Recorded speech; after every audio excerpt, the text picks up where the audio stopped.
indigenous communities have two systems of offenses. The first category were ebshumuro. These were offenses short of murder. These included insult, okujuma, very serious. Mistreatment of spouse, such as kugunga, what they call kugunga, which means denial of sex. That's a big offense. Okwitsenjara, not feeding the partner well.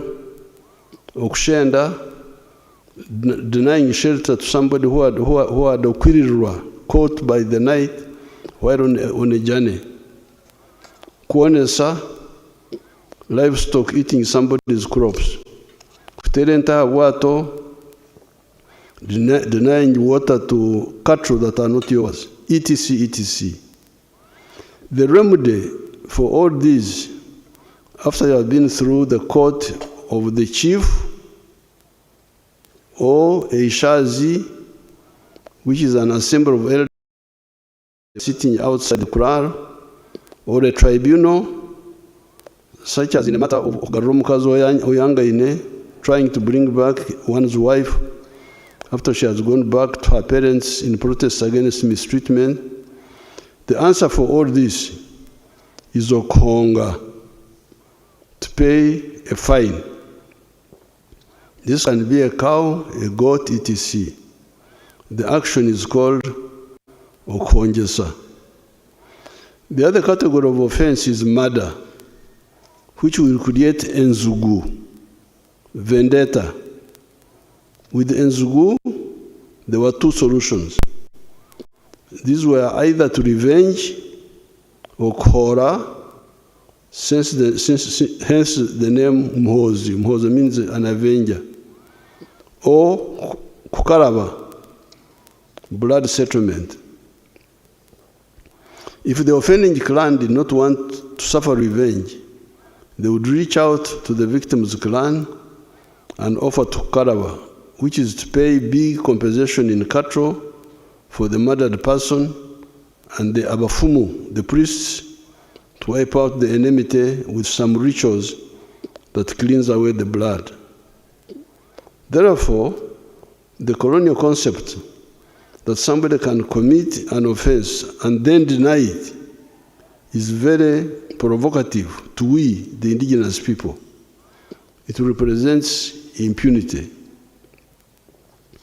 Aware of this orientation of our people, we could not bear listening to the line of people like Muhwezi.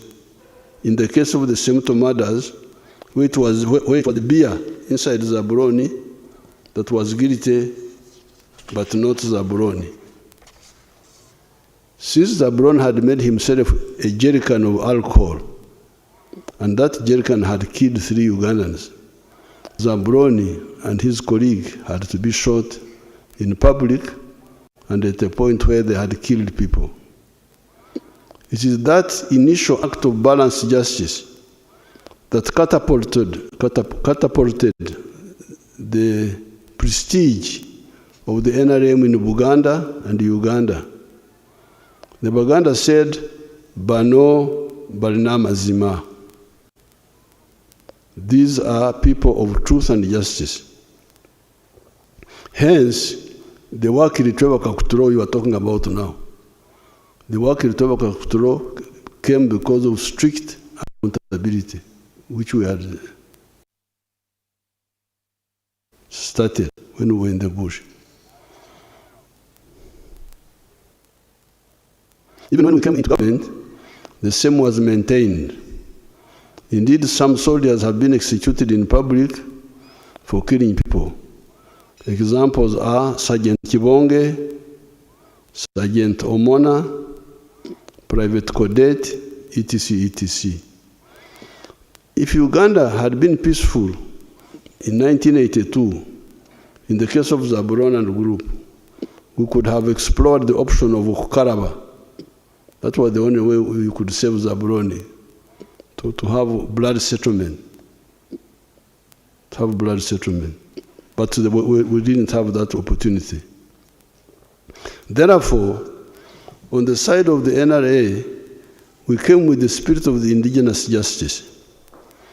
However, in the wider system, the legal practitioners and some of the elite adhered to the colonial system that is quite ridiculous in some cases. Take the example that sometimes the accused can refuse to answer. In the tribe, you say, I don't want to answer, you are guilty. This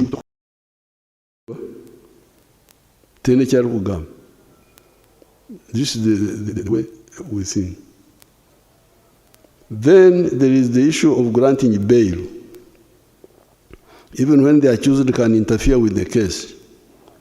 Apart from the disconnected colonial system, you also get actual abusers of that system because they are dishonest. Even with the colonial law, bail is apparently only given when the accused cannot interfere with the case. However, you have seen rampant cases of policemen giving bonds or magistrates giving bail to village thieves that are threatening rural agriculture.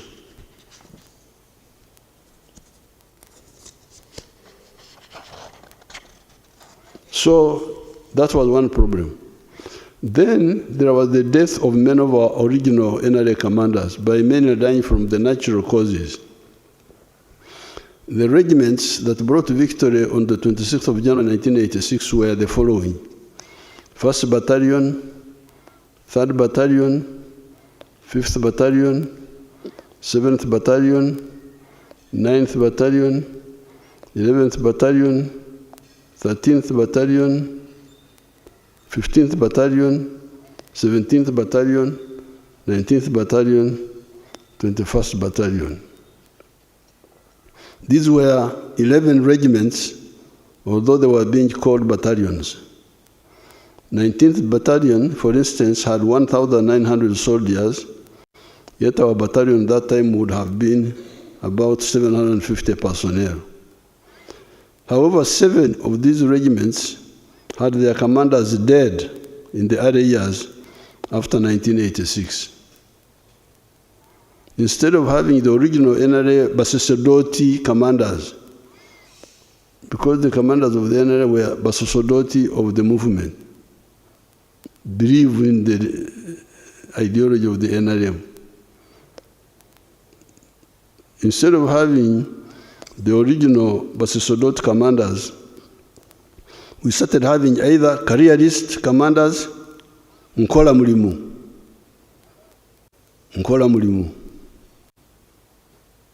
Ndikumusara, or even actual opportunists, Najakulia.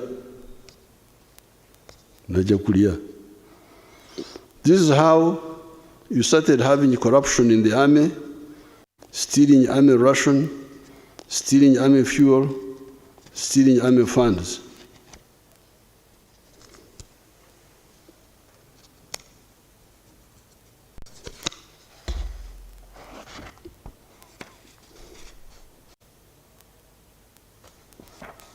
In the wider society, however, the prestige of the NRM on account of working to Kakuturo, as well as repairing the ruined economy, goods in the shops being plentiful, some of the infrastructure being repaired, the prestige of the NRA grew. So our cadreship was becoming weaker, but still the reputation of the prestige of the NRM grew because of the successes. But the Basasodoti were not enough. The NRM, therefore, attracted big membership, standing at 18 million by May 2025 last year when we checked the registers.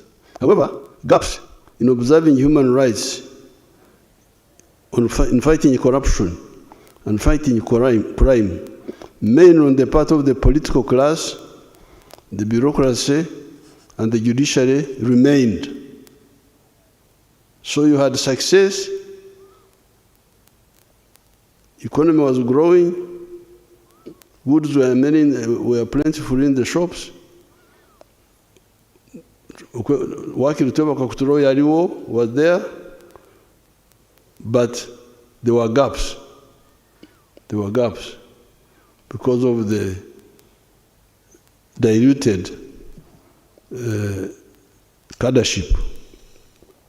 This meant that there was peace and the economy was growing, but it would have grown even more if we did not have those gaps.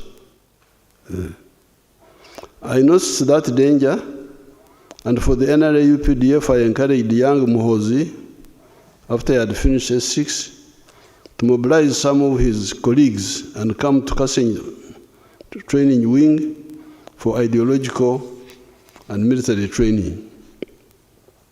You remember the story that time by the negative forces that I was recruiting an illegal army. You must have, if you check the news, you will see those stories.